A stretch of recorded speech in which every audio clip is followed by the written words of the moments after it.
Pag-usapan naman po natin ngayong araw ang tungkol sa mga gifts o regalo. Ano ba ang best Christmas gift na natanggap na ninyo? O ano naman ang inaasahan yung best Christmas gift ngayong darating na Pasko? Siguro excited na kayo, ano ho?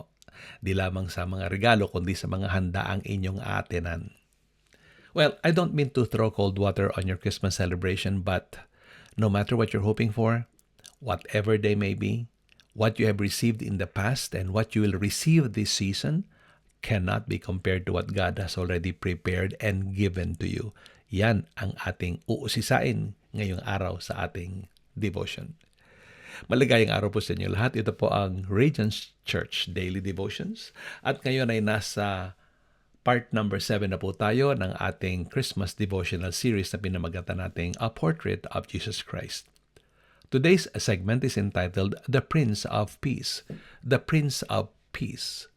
Our verse today is found in Isaiah chapter 9 verse 6, and we have been studying this particular verse for the last 3 days already. Narito po ang sinabi ni Isaiah more than 800 years bago sinilang si Jesus Christ.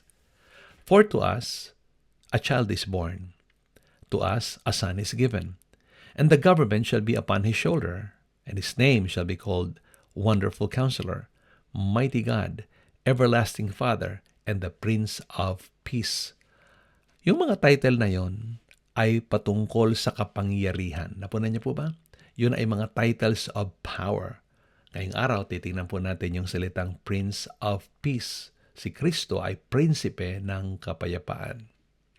Punta tayo sa ating reflections. I believe we will all agree when we say that troubles are inevitable. Ang mga pagsubok o problema o mga suliranin ay mga bagay na di maiiwasan sa buhay. As we journey through life, they will be along our path. Darating at darating tayo sa punto ng ating buhay na kakaharapin natin ang iba't ibang uri ng pagsubok. Siguro kayo ay naroroon ngayon sa isang uri ng pagsubok at maaring kayo'y nag-aalala, nalilito at nalulungkot na. Di lamang yun. Meron pang mga difficult people sa ating harapan, hindi ba? Madadaanan natin. Yung ibang minsan ay kasama pa natin sa buhay. Mga taong napakahirap kausapin. Meron ding mga tao na tuwing makakausap mo, ang dala ay panakot. At ang dahilan ng kanilang mga pagkatakot ay siguro naniniwala doon sa mga propetang laging may dalang mga balita ng paggunaw ng mundo, pagkawasak ng sangkalikasan at kung ano-ano pa. Kapag dumarating mga problema o nakakaharap natin ng mga taong mahirap pakisamahan, wala tayong ibang option kundi harapin sila, hindi ba? And deal with them as they come every day. So, napakahalaga na maghanda para sa mga suliraning ito o sa mga taong tulad nila. Pero purihin ng Diyos, salamat sa Kanya dahil di na tayo dapat mag-alala kasi kasama natin ang The Prince of Peace. Ayon. We don't need to face them on our own because we have Jesus with us. Pag-aralan po natin yung salitang Prince of Peace. Yung salitang Prince, ang ibig sabihin ay may power, hindi ba? Siya ay may kapangyarihan laban sa anumang bagay na magkokos sa atin na mag-alala. Siya ay prinsipe ng kapayapaan. Yung pong salitang peace mula sa salitang Hebrew na shalom. It's a Hebrew word, shalom, and the Greek word eirene. Parehong ang kahulugan po nito ay hindi lamang peace na kawalan ng problema, kundi pag sinabi nilang shalom or peace be with you, ang sinasabi nila ay mapasayo nawa ang kabuuan. Ang essence dito ay completeness or absoluteness, yung absolute peace. Yan ang mapupunta sa iyo. Absolute, ang ibig sabihin ay kompletong-kompleto. So kapag tayo kasama ni Jesus, kompleto ang ating kapayapaan. Sabi niya sa John 14:27, bago siya lumisan, bago niya iiwan yung kanyang mga alagad, meron siyang pangakong ibinigay. At dito tayo tututok ngayong araw. Sabi niya, I am leaving you with a gift. Iiwanan ko kayo ng isang regalo. Ano yung regalo niya? Ito ang regalo niya, ha? Pakinggan.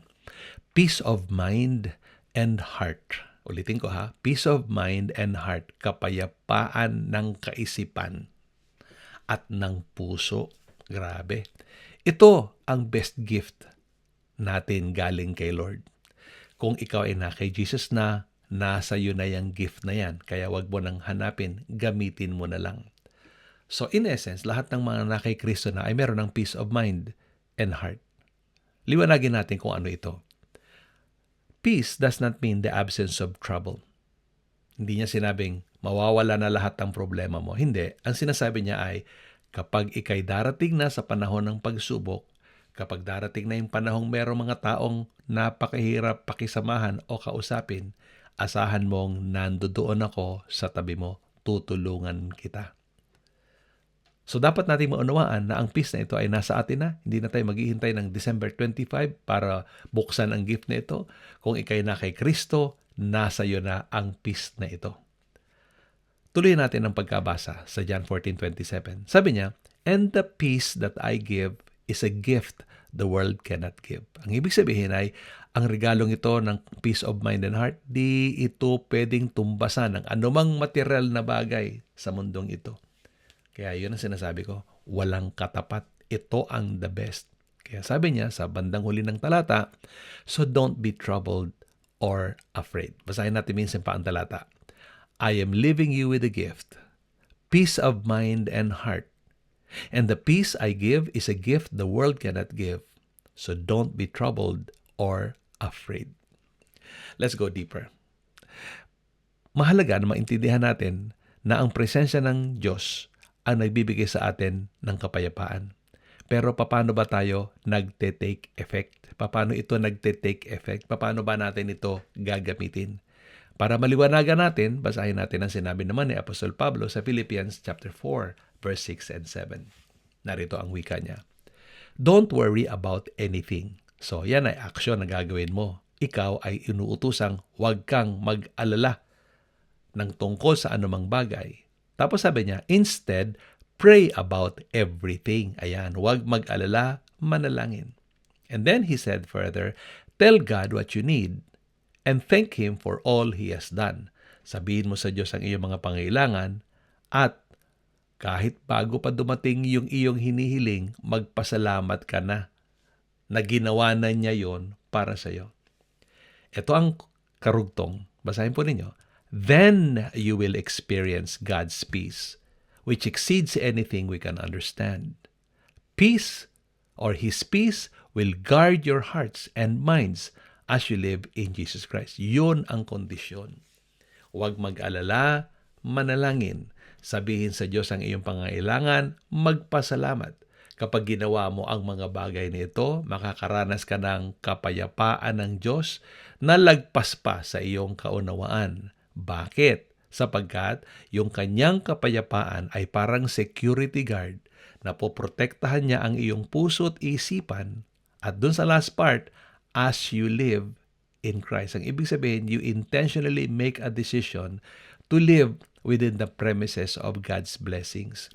Manatili ka doon sa sphere, doon sa loob ng teritoryo kung saan ibinubuhos ng Diyos yung kanyang pagpapala. Saan yon? Sa pamamagitan ng ating Panginoong Hesukristo. So ngayong Pasko, huwag nating kalilimutan, nasa iyo na ang gift. Jesus is our only source of peace. Ano bang problema ang dumating? Ano mang suliranin yan? Ano mang uri ng tao ang iyong kakaharapin? Huwag mong kakalimutan. Kasama mo ang ating Panginoon at bibigyan ka niya ng kapangyarihang harapin ang bawat isa sa bawat araw na darating ang mga suliraning ito o mga taong mahirap kausapin.